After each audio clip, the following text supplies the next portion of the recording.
رب کریم اپنے محبوب کی ہر بات کی لاج رکھتا ہے. جب تک کسرا کا فتح نہیں ہوا حضرت سراقہ اس وقت تک زندہ تھے تاکہ وہ زندہ رہیں اور ان کو زندگی کی ضمانت دی کہ جب تک کسرا کے کنگن نہیں پہنا جائیں گے تیرا انتقال نہیں ہوگا. اور دوسرا یہ کہ کسرا فتح ہوگا، فتح نہ ہوتا تو پھر کیا ہوتا. یہ وہ قول رسول کے جناب حکم نافذ ہے تیرا، خامہ تیرا سیف تیری دم میں جو چاہے کرے دور شاہ. اس قسم کی میں کئی حدیثیں بیان کر دوں آپ کے سامنے. ایک حدیث بیان کرے. اب ہم آتے ہیں ذرا دیگر بزرگان دین کے واقعات. حج کا حکم آیا، لیکن میں بڑا اختصار کر رہا ہوں. حج کا حکم آتے فرما تم پر حج فرض کر دیا گیا. کسی نے یہ سوال کر لیا، لوگ عموماً فالتو سوال نہیں کیا کرتے حضور سے، نہ جانے دم سے کیا نکل جائے. کہا حضور کیا ہر سال کرنا پڑے گا؟ آپ نے سکوت فرمایا. تھوڑی دیر کے بعد فرمایا سنو، جب تم نے مجھ سے سوال کیا ہر سال، اگر میں ہاں کہہ دیتا ہر سال تمہیں حج کرنا پڑ جاتا. اگر میرے دہن سے نکل جاتا کہ ہاں ہر سال تمہیں حج کرنا پڑتا. سنو، زندگی میں ایک مرتبہ حج فرض، ایک مرتبہ حج کرنا ہوگا. اور اللہ اکبر. تو آپ نے دیکھا قول رسول صلی اللہ علیہ وسلم کی اہمیت. اب آئیے ذرا سا یہ آپ نے سمجھ لو. اب آئیے صحیح ستہ میں حدیث فرما بعض خاصان خدا ایسے ان کے کپڑے وغیرہ ہو تو میلے کچیلے ہوتے ہیں، تم اپنے قریب نہیں ان کو پھٹکنے دو، مگر اللہ تعالیٰ کے ان کا مقام یہ ہے کہ کسی بات پر قسم کھا بیٹھیں، قسم خدا کی ایسا ہوگا، اللہ تعالیٰ ان کے قول کو پورا کرتا. کسی مسئلے میں قسم کھا لیں کہ قسم خدا کہ ایسا ہوگا، اللہ تعالیٰ ان کے قول کی لاج رکھتا اور ان کی قسموں کی لاج رکھ کے واقعے کو ویسا بنا دیتا کہ جیسا کہ اس نے قسم کھائی. یہ حضور کے صدقے میں عزیزان گرامی، اولیاء کرام علیہ رضوان کا بھی عزیزان گرامی یہ مقام. اب آئیے دو ایک واقعے میں اور بتاتا ہوں. شیخ محقق شاہ عبدالحق محدث دہلوی، جو بزرگوں کے دہن سے بات نکل جائے، غور کیجیے مضمون یہ ہمارا. شیخ محقق شاہ عبدالحق محدث دہلوی رحمۃ اللہ تعالی اپنی کتاب اخبار الاخیار میں لکھا.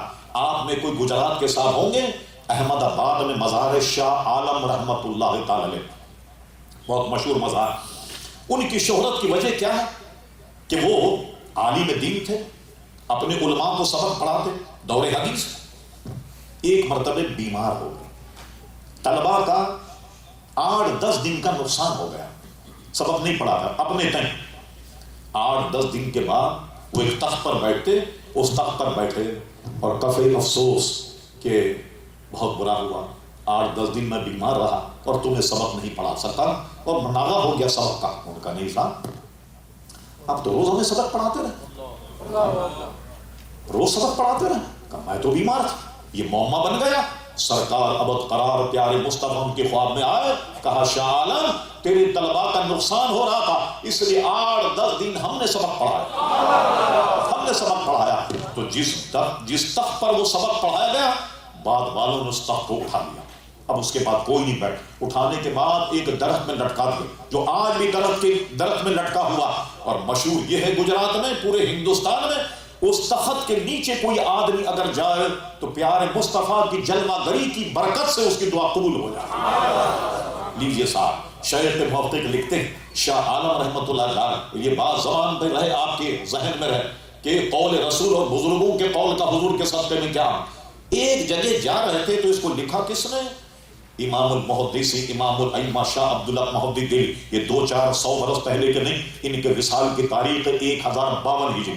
اب اندازہ لگائی 300 سال سے زیادہ عرصہ ہو گیا. اتنے پرانے محدث سارے ہندوستان میں سند حدیث کے لانے والے شیخ محدث شاہ عبدالحق محدث دہلوی رحمۃ اللہ علیہ یہ جا رہے تھے.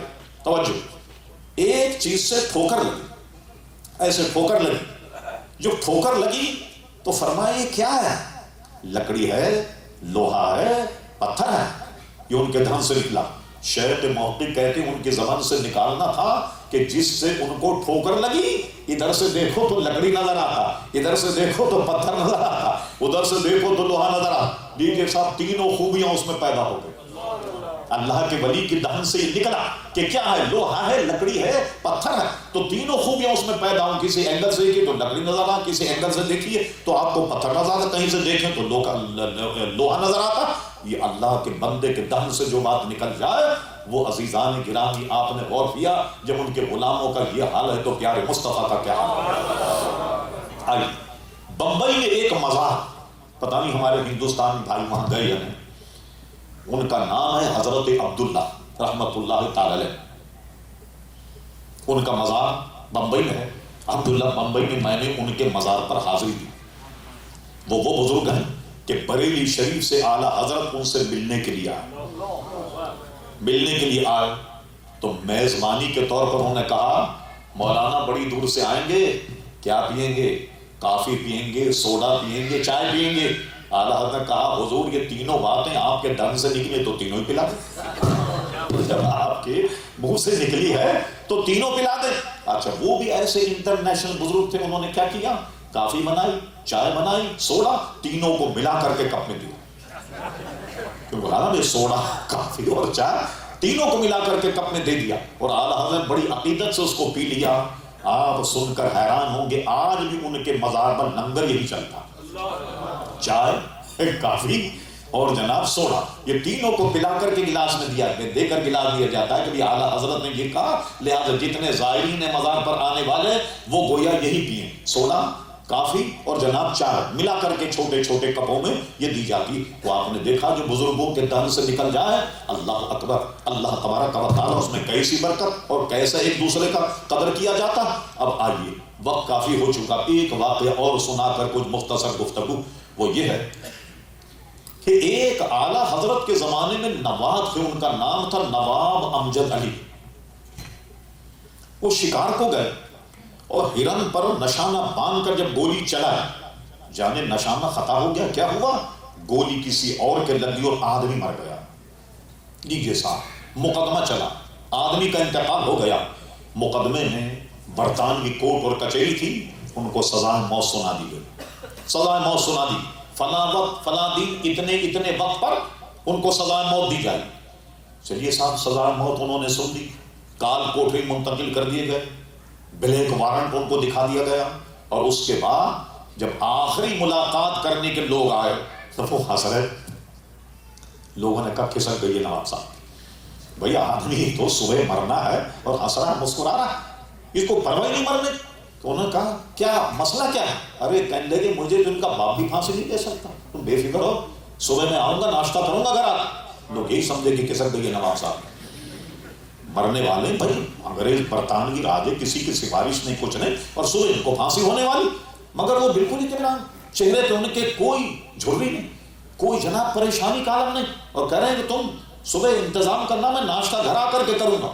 کسی کی بات سمجھ میں نہیں آئی. لیجیے جناب آئی گئی, رات گزر گئی, صبح جب ہوئی تو لوگ ان کی میت لینے کے لیے آئے. نواب صاحب زندہ باد. ارے ان سے پوچھا کیا ہوا؟ نواب صاحب پھانسی پہ چڑھ گئے, پھندا گلے میں ڈل گیا. جب بھی نواب صاحب کہہ رہے ہیں تم مجھے پھانسی نہیں دے سکتے, نہیں دے سکتے پھانسی. جو پھانسی دینے والے وہ بھی پریشان تھے. بھائی ایسے وقت آدمی کی کچھ ادھر ادھر ہو جاتا ہے دماغ, تو وہ بھی ترجمے بالکل عین وقت تھا بٹن دبانے کا. اچانک کسی نے دروازہ کھٹکھٹایا اور دروازہ کھٹکھٹا کہا ملکہ وکٹوریا کی تاج پوشی کی خوشی میں آج جتنے بھی سزا موت پانے والے سب کو معاف کر دیا, سب کو معاف کر دیا. اور وہ زندہ پھانسی کے پھندے سے اترے, اور جب لوگ ان کی میت لینے کے لیے آئے تو ان کو لے کر واقعی انہوں نے گھر جا کر کے ناشتہ کیا. کسی ان سے پوچھا کہ یہ یقین آپ کو کیسے کہ مجھے پھانسی نہیں ہوگی؟ فرمایا بات اصل میں یہ ہے کہ 2 دن پہلے اعلیٰ حضرت فاضل بریلوی میرے پیر و مرشد میرے خواب میں آ اور مجھ سے کہا نواب امجد علی قسم خدا کی تجھے پھانسی نہیں ہوگی, نہیں ہوگی تجھے پھانسی. مجھے اپنے پیر و مرشد پر اتنا یقین تھا کہ یقیناً مجھے پھانسی نہیں ہوگی, اس لیے میں تم سے کہہ رہا تھا ناشتہ تیار رکھو اور میں گھر آن کر کے تمہارے ساتھ ناشتہ. بالکل چند منٹ یا چند سیکنڈ کا فاصلہ, اور فوراً کسی نے کہا ملکہ وکٹوریا کی تاج پوشی کی خوشی میں آج کے پھانسی پانے والے جتنے لوگ ان سب کو رہائی مل گئی. تو یہ حضور کے صدقے میں رب کریم نے بزرگان دین کو بھی عزیزان گرامی یہ ثمر اور یہ پھل عطا فرمایا. بتائیے پھر یہ غلاموں کا یہ حال